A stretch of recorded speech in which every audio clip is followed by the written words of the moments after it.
आप लोग को बताना चाहिए था जनता को कि तुम्हारी गाड़ी में E20 डल रहा है अब।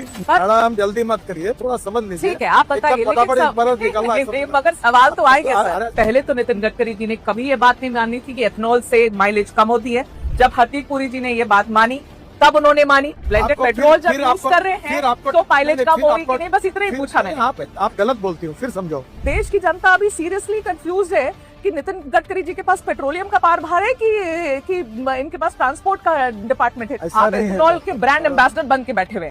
सेंट्रल एक्साइज भी कम किया है एथेनॉल ब्लेंडेड पेट्रोल पर, इसके बावजूद भी पेट्रोल के दाम कम क्यों नहीं हुए? ये सब सवाल आप पेट्रोलियम मिनिस्टर को पूछो। ये बढ़िया है। अभी आप देखो, आप क्या करती है? हाँ। आप तबला रग्गा बजाती है। अरे क्या तबला बजाती हूँ? आप अभी मुझे पूछ रहे हैं कि तुम पेट्रोलियम मंत्री हो, क्या ये भी तुम बोलोगे? सर, जो प्योर पेट्रोल है XP 170 रुपीज पर लीटर, 170 रुपए प्रति लीटर, सर कौन भराएगा गाड़ी में, बताओ? ये पेट्रोलियम विषय के जितने प्रश्न है ना, अब वो पेट्रोलियम मंत्री से ही भागता है। आपके बेटे की जो कंपनी है सियान एग्रो, उसकी नेट प्रॉफिट पिछले 5 सालों में 4500% ऊपर बढ़ गई है। इतने 1000 करोड़ की आप बना देते हैं हाईवे, और आपने एकदम बेस्ट टेक्नोलॉजी, बेस्ट मटेरियल, पहली बारिश घंटा हो जाता है, फिर आप कहेंगे कि सवाल पूछो तो गलत है।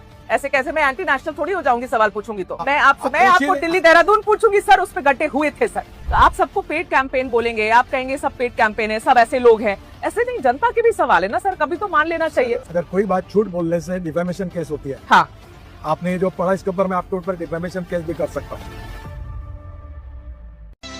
तुम्हारे जैसे लोग इस देश के लिए श्राप है।